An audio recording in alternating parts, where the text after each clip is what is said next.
ನಾವೆಲ್ಲ ಆಸೆ ಪಟ್ಟಿದ್ದು ಈ ಒಂದು ಕಟ್ಟಡವನ್ನ ಮಾನ್ಯ ಮುಖ್ಯಮಂತ್ರಿಗಳ ಹಸ್ತಾಂತರ ನಾವು ಈ ಉದ್ಘಾಟನೆಯನ್ನ ಮಾಡಬೇಕು, ಅವರ ಅಮೃತ ಹಸ್ತಿನಿಂದ ಈ ಒಂದು ಕಟ್ಟಡ ಭವ್ಯವಾಗಿ ನಿಲ್ಲಬೇಕು ಅಂತ ಆಸೆ ಇಟ್ಕೊಂಡಿದ್ದು. ಆ ಆಸೆಗೆ ಹೋಗೊಟ್ಟು ಇಲ್ಲಿಗೆ ಬಂದಿದ್ದಾರೆ ಸರ್. ಬಹಳ ಕಷ್ಟಪಟ್ಟು ಈ ಒಂದು ಕಾರ್ಯಕ್ರಮದಲ್ಲಿ ಭಾಗವಹಿಸಿ ನಮ್ಮೆಲ್ಲರನ್ನ ಬೆಂತಟ್ಟಕ್ಕೆ ಬಂದಿದ್ದಾರೆ. ಬಹುಶಃ ನಿಮ್ಗೆಲ್ರಿಗೂ ಗೊತ್ತಿದೆ, ಹಿಂದೆ ಗುಂಡೂರಾವ್ ಅವರು ಮುಖ್ಯಮಂತ್ರಿಗಳಾಗಿದ್ದಾಗ 50% ತೆರಿಗೆ ವಿನಾಯಿತಿಯನ್ನ ಕನ್ನಡಕ್ಕೆ ಕೊಟ್ಟರು. ಅದಾದ ಮೇಲೆ ದೇವೇಗೌಡರು ಮುಖ್ಯಮಂತ್ರಿ ಆಗಿದ್ದಾಗ ಹಣಕಾಸು ಸಚಿವರು ಮಾನ್ಯ ಮುಖ್ಯಮಂತ್ರಿಗಳ ಸಿದ್ದರಾಮಯ್ಯವರು ಪೂರ್ಣ ತೆರಿಗೆ ವಿನಾಯಿತಿಯನ್ನ ಕೊಟ್ಟು ಕನ್ನಡ ಚಿತ್ರರಂಗಕ್ಕೆ ಜೀವ ತುಂಬಿದವರು ಅಂದ್ರೆ ಮಾನ್ಯ ಮುಖ್ಯಮಂತ್ರಿ ಸಿದ್ದರಾಮಯ್ಯವರು.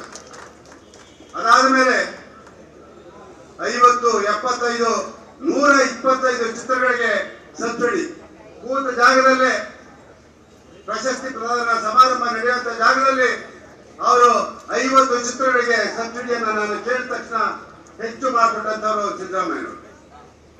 ಹಾಗಾಗಿ ಇವತ್ತು ಅವ್ರಿಗೆ ಚಿತ್ರರಂಗದ ಸಮಸ್ಯೆ ಎಲ್ಲವೂ ಗೊತ್ತಿದೆ. ಇವತ್ತೇನಾದ್ರೂ ಚಿತ್ರರಂಗ ಉಳಿದಿದ್ರೆ ಮಾನ್ಯ ಮುಖ್ಯಮಂತ್ರಿಗಳಾದ ಸಿದ್ದರಾಮಯ್ಯನವರಿಂದ ಅಂತ ಹೇಳೋದಕ್ಕೆ ನಾನು ಹೆಮ್ಮೆ ಪಡ್ತೇನೆ.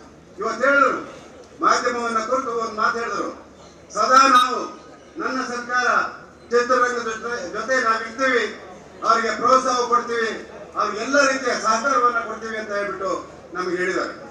ಅದ್ರ ಜೊತೆಗೆ ಮಾನ್ಯ ಮುಖ್ಯಮಂತ್ರಿಗಳಲ್ಲಿ ನಾನು ಮನವಿ ಮಾಡ್ತಾ ಇದ್ದೇನೆ ಸರ್, 19ನೇ ಇಸ್ವಿಯಿಂದ ನೀವು ಪ್ರಶಸ್ತಿ ಪ್ರದಾನ ಸಮಾರಂಭದಲ್ಲಿ ಒಂದು ಮಾತು ಹೇಳಿದ್ರಿ, ಆಯಾಯ ವರ್ಷದ ಪ್ರಶಸ್ತಿಯನ್ನ ಆಯಾ ವರ್ಷವೇ ಕೊಡಬೇಕು ಅಂತ ಹೇಳಿ ನೀವೇ ಮಾಡಿದ್ರಿ.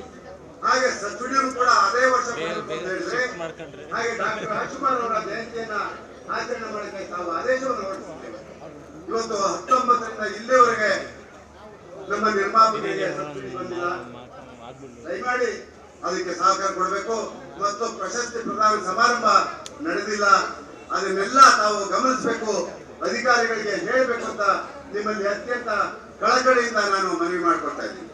ಜೊತೆಗೆ ನೀವೇ ಮುಖ್ಯಮಂತ್ರಿ ಆಗಿದ್ದಾಗ ನಾನು ಜಯಮಾಲ ಅವರು ಆಗಿರೋ ಅಧ್ಯಕ್ಷ ಜಯಮಾಲ ಅವರು ಬಂದು ನಿಮ್ಮನ್ನ ಭೇಟಿಯಾಗಿ ಮಲ್ಟಿಪ್ಲೆಕ್ಸ್ ನಲ್ಲಿ ಅವರ ಮನಸೋ ಇಚ್ಛೆ ಈ ಒಂದು ಏನು ಟಿಕೆಟ್ ದರವನ್ನು ಹೆಚ್ಚಿಸ್ತಾ ಇದ್ದಾರೆ. ವಾರಾಂತ್ಯದಲ್ಲಿ 500, 1000, 1500ವರೆಗೂ ಹೆಚ್ಚಿಸ್ತಾರೆ. ಅಲ್ಲಿ ಚಿತ್ರ ನೋಡಕ್ ಆಗೋದಿಲ್ಲ, ಕನ್ನಡ ಚಿತ್ರರಂಗ ಅದರಿಂದ ಸ್ವರ್ಗೋಗುತ್ತೆ ಅಂತ ಹೇಳಿದಾಗ ನೀವೊಂದು ನಿರ್ಧಾರ ತಗೊಂಡ್ರಿ. ಹೇಳಿದ್ರಿ ಎಷ್ಟು ಮಾಡ್ಬೇಕು ಅಂತ ಕೇಳಿದೆ. ನಾನು 150 ರೂಪಾಯಿ ಮಾಡಿ ಅಂತ ಹೇಳಿದೆ. ಅದಕ್ಕೆ ತಾವು ಆ ಕಡೆ ಈ ಕಡೆ ಯೋಚನೆ ಮಾಡಿ 200 ರೂಪಾಯಿ ದರ ನಿಗದಿ ಮಾಡಿದ್ರಿ.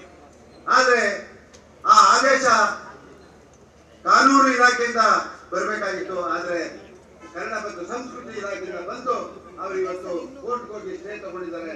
ಅದನ್ನು ಕೂಡ ನೆನಗುದಿಗೆ ಬಿದ್ದಿದೆ. ಅದನ್ನೆಲ್ಲ ಕೂಡ ಎಲ್ಲರನ್ನು ಕೂಡ ನೀವು ಮಾಡ್ಕೊಡ್ಬೇಕು.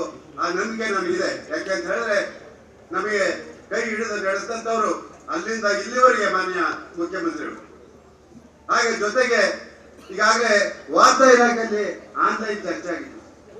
ಆನ್ಲೈನ್ ಟಿಕೆಟ್ ವ್ಯವಸ್ಥೆ ಮಾಡೋದಕ್ಕೆ ಸರ್ಕಾರವೇ ಮುಂದಾಗಬೇಕು ಅಂತ ಹೇಳಿದಾಗ ಅದಕ್ಕೆ ಸುಮಾರು ಒಂದು 40-45 ಲಕ್ಷ ಖರ್ಚು ಮಾಡಿ ಅದಕ್ಕೆ ಚಾಲನೆಯನ್ನ ಕೊಟ್ಟಿದ್ರು. ಯಾಕೋ ಏನೋ ಗೊತ್ತಿಲ್ಲ, ಮತ್ತೆ ನಿಂತೋಯ್ತು. ಅದನ್ನ ಮರುಪರಿಶೀಲನೆ ಮಾಡಿ ವಾರ್ತಾ ಇಲಾಖೆ ಅಧಿಕಾರಿಗಳಿಗೆ ನೀವು ಆದೇಶವನ್ನ ಕೊಡಬೇಕು. ಹಾಗೆ OTT ಇವಾಗಲೇ ಕೇರಳ ಸರ್ಕಾರದಲ್ಲಿ OTT ನಿಯಮವನ್ನ ಸರ್ಕಾರ ಅವರೇ ವಹಿಸಿಕೊಂಡು ಅವರೇ ಜಾರಿ ಮಾಡಿದ್ದಾರೆ. ದಯಮಾಡಿ ಅದಕ್ಕೂ ಕೂಡ ತಾವು ಹೆಚ್ಚಿನ ಗಮನವನ್ನ ಕೊಡಬೇಕು ಅಂತಕ್ಕಂಥ ಮಾತನ್ನ ಈ ಸಂದರ್ಭದಲ್ಲಿ ಕೇಳ್ತಾ ಇದ್ದೀನಿ. ಯಾಕೆಂತಂದ್ರೆ ಹೆಚ್ಚು ಹೊತ್ತು ನನಗೆ ಅವಕಾಶ ಇಲ್ಲ. ಯಾಕೆಂದ್ರೆ ಬೇಕಾದಷ್ಟಿದೆ. ಇವತ್ತು ನಾವು ನಿಮ್ಮನ್ನ ಕೇಳ್ಕೊಳ್ಳೋದಿಷ್ಟೇ, ಎಲ್ಲಾದ್ರೂ ಮೈಸೂರಿನಲ್ಲಿ ಈಗಾಗಲೇ ನೀವು ಹೇಳಿದ್ರಿ ಮಾಧ್ಯಮದಲ್ಲಿ ಚಿತ್ರ ನಗರಿಯನ್ನ ನಿಮ್ಗೂ ಆಸೆ ಇತ್ತು, ಡಾಕ್ಟರ್ ರಾಜ್ಕುಮಾರ್ ಅವ್ರಿಗೂ ಆಸೆ ಇತ್ತು. ಮೈಸೂರು ನಗರದಲ್ಲಿ ಚಿತ್ರನಗರಿ ಆಗಬೇಕು ಅಂತ ಹೇಳ್ಬಿಟ್ಟು ಆಸೆ ಇತ್ತು ನಿಮ್ಗೂ ಕೂಡ. ನೀವು ನಿಮ್ಮ ಕಾಲದಲ್ಲಿ ನನಗೆ ಇವತ್ತು ಜ್ಞಾಪಕ ಇದೆ, ಮಹಾದೇವಪ್ಪನನ್ನ ಕರೆದು ಫೆಬ್ರವರಿ 19ನೇ ತಾರೀಕು ಆ ಒಂದು ಚಿತ್ರನಗರಿಗೆ ಗುದ್ದಿ ಪೂಜೆ ಹಾಕು ಅಂತ ಹೇಳ್ಬಿಟ್ಟು ನನ್ನ ಎದುರುಗಡೆ ತಾವು ಹೇಳಿದ್ರಿ. ಆದ್ರೆ ಚುನಾವಣೆ ಒಂದು ಅನೌನ್ಸ್ ಆದ್ಮೇಲೆ ಅದು ಕೂಡ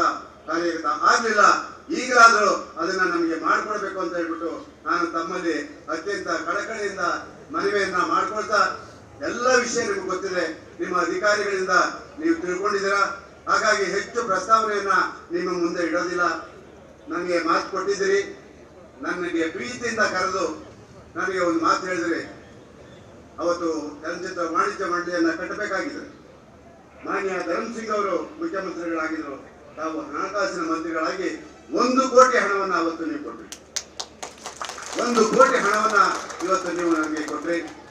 ಅದೇ ರೀತಿ ನಾನು ಕೇಳ್ಕೊಂಡೆ, ದಯಮಾಡಿ ಈ ಒಂದು ಸುಮಾರು ಅಂದ್ರೆ ಒಂದು 10-15 ಲಕ್ಷ 15 ಕೋಟಿ ಸಾಲ ಮಾಡ್ಬಿಟ್ಟಿದ್ದೀವಿ ನಾವು. ಹಾಗಾಗಿ ದಯಮಾಡಿ ಈ ಒಂದು ನಿರ್ಮಾಪಕರ ಕಟ್ಟಡ ಏನ್ ಕಟ್ಟಿದೀವೋ ಇದಕ್ಕೆ ತಮ್ಮಿಂದ, ತಮ್ಮ ಸರ್ಕಾರದಿಂದ ನಾನು ಆರ್ಥಿಕ ಒಂದು ಇದನ್ನ ತಮ್ಮ ಹತ್ರ ಮನವಿ ಮಾಡ್ತಾ ಇರ್ತೀನಿ. ಖಂಡಿತವಾಗಿ ನೀವು ನನಗೆ ಹೇಳಿದ್ರೆ ಈ ಒಂದು ಚುನಾವಣೆ ಮುಗೀಲಿ ಅಂತ ಹೇಳ್ಬಿಟ್ಟು ಅದನ್ನು ಕೂಡ ನಿಮ್ಮ ಮುಂದೆ ಬೇಡಿಕೆಯನ್ನು ಇಟ್ಟು ಇವತ್ತು ಇಷ್ಟು ಹೊತ್ತು ನಮ್ಮ ಜೊತೆ ಬಂದಿದ್ದಾರೆ. ಅದು ಯಾವ ರೀತಿ ನಿಮ್ಗೆ ಕೃತಜ್ಞತೆ ಅಂತ ಹೇಳ್ಬೇಕು ನಮ್ಗೆ ಗೊತ್ತಿಲ್ಲ. ಆದ್ರೂ ಇಡೀ ಚಿತ್ರೋದ್ಯಮದ ಪರವಾಗಿ, ಚಿತ್ರರಂಗದ ಪರವಾಗಿ ನಿಮ್ಮನ್ನ ಅತ್ಯಂತ ಸಂತೋಷದಿಂದ ಈ ಸಮಾರಂಭಕ್ಕೆ ಬರಮಾಡಿಕೊಂಡು ನಿಮ್ಮ ಶುಭ ನುಡಿಗಳನ್ನ ಕೇಳಬೇಕು ಅಂತ ಬಹಳಷ್ಟು ಜನ ಕಾದಿದ್ದಾರೆ. ಹಾಗಾಗಿ ನಾನು ಎಲ್ಲಾ ವಿಚಾರಗಳನ್ನ ತಮ್ಮ ಮುಂದೆ ಇಟ್ಟಿದ್ದೀನಿ. ಎಲ್ಲವನ್ನು ಕೂಡ ಪರಿಶೀಲನೆ ಮಾಡಿ ನೀವು ತೀರ್ಮಾನ ತಗೋಬೇಕು ಅಂತ ಹೇಳ್ಬಿಟ್ಟು ಅತ್ಯಂತ ಕಳಕಳಿಯಿಂದ ನಿರ್ಮಾಪಕ ಸಂಘದ ಪರವಾಗಿ ಇಲ್ಲಿ ನನಗೆ ಅನೇಕ ಜನರ ಹೆಸರನ್ನ ಹೇಳಬೇಕಾಗುತ್ತೆ. ಯಾಕೆಂತ ಹೇಳಿದ್ರೆ ಇವತ್ತು ನಮ್ಮ ಮುಂಬಾಳೆ ಫಿಲ್ಮ್ಸ್ ನ ವಿಜಯ್ ಗೆರಂದೂರ್ ಅವರು ನಾವು ಕೇಳಿದ ತಕ್ಷಣ ಅವರು 2 ಮಾತಾಡಲಿಲ್ಲ. ಆ ಒಂದು ಸಹಾಯವನ್ನ ನಮಗೆ ಮಾಡಿದ್ರು. ಅವರಿಗೆ ಕೃತಜ್ಞತೆಯನ್ನ ಸಲ್ಲಿಸ್ತೀನಿ. ಹೀಗೆ ಅನೇಕ ಜನರು ನಮ್ಮನ್ನ ಕೈ ಹಿಡಿದಿದ್ದಾರೆ. ಇವತ್ತು ಕೇರಳದಿಂದ, ಹೈದರಾಬಾದಿಂದ, ತಮಿಳುನಾಡಿಂದ ಬಹಳಷ್ಟು ಜನ ಹಂಚಿಕೆದಾರರು, ನಿರ್ಮಾಪಕರು ಎಲ್ಲರೂ ಕೂಡ ಬಂದಿದ್ದಾರೆ. ಎಲ್ಲರ ಹೆಸರನ್ನ ಹೇಳಕ್ಕೆ ಇಲ್ಲಿ ಸಾಧ್ಯ ಇಲ್ಲ. ಅವರೆಲ್ಲರಿಗೂ ನನ್ನ ಕೃತಜ್ಞತೆಯನ್ನ ಸಲ್ಲಿಸ್ತಾ ಮತ್ತೆ ಮುಂದಿನ ದಿನಗಳಲ್ಲಿ ನಿಮ್ಮ ಸಹಕಾರ ಬೇಕು. ಈಗಾಗಲೇ ನಾವು ಈ ಒಂದು 43 ವರ್ಷದ ನಡೆದು ಬಂದ ದಾರಿಯ ಒಂದು ಸ್ಮರಣ ಸಂಚಿಕೆಯನ್ನ ಹೊರತರ್ತಾ ಇದ್ದೀವಿ. ಒಂದು ಇತಿಹಾಸ ನಿರ್ಮಾಣ ಆಗಿದೆ. ಆ ಸ್ಮರಣ ಸಂಚಿಕೆ 1,500 ಪುಟ. ಏನು ನಮ್ಮ ಚಿತ್ರರಂಗ 90 ವರ್ಷದಿಂದ ಯಾರ್ಯಾರು ಏನೇನು ಸಾಧನೆಯನ್ನ ಮಾಡಿದ್ರು ಆ ಎಲ್ಲ ಸಾಧನೆಗಳನ್ನ ಮಾಡುವಂತ ಒಂದು ಪುಸ್ತಕ ಹೊರಬರ್ತಾ ಇದೆ. ಅದಕ್ಕೂ ಕೂಡ ತಮ್ಮೆಲ್ಲರ ಸಹಕಾರವನ್ನ ಮತ್ತು ಸರ್ಕಾರದ ಸಹಕಾರವನ್ನ ಕೇಳ್ತಾ ನನ್ನ ಮಾತನ್ನ ಮುಗಿಸ್ತೀನಿ. ಹಾಗೆ ಇವತ್ತು ಎಲ್ಲ ಮಾಜಿ ಅಧ್ಯಕ್ಷರು ಈ ಕಟ್ಟಡ ನಿರ್ಮಾಣಕ್ಕೆ ಎಲ್ಲರೂ ಹಿಂದಿನ ಎಲ್ಲ ಅಧ್ಯಕ್ಷರು ಪ್ರಯತ್ನ ಪಟ್ಟಿದ್ದಾರೆ. ಇವತ್ತು ಈ ಒಂದು ಕಟ್ಟಡ ಸಮಿತಿಗೆ ನೀವು ಅಧ್ಯಕ್ಷರಾಗಬೇಕು ಅಂತ ಎಲ್ಲ ನನ್ನ ಗೆಳೆಯರು ಕೇಳ್ಕೊಂಡಾಗ ಅವರ ಒತ್ತಡಕ್ಕೆ ಮಣಿದು ಇವತ್ತು ಅವರೆಲ್ಲರ ಪ್ರೀತಿಯಿಂದ, ನಿಮ್ಮೆಲ್ಲರ ಆಶೀರ್ವಾದದಿಂದ ನಾವೆಲ್ಲರೂ ಸೇರಿ, ನಾನು ಒಬ್ಬ ಅಂತ ಯಾವತ್ತೂ ಹೇಳಲ್ಲ, ನಾವೆಲ್ಲರೂ ಒಟ್ಟುಗೂಡಿ ಈ ಕಟ್ಟಡವನ್ನ ನಿರ್ಮಾಣ ಮಾಡಿದ್ವಿ.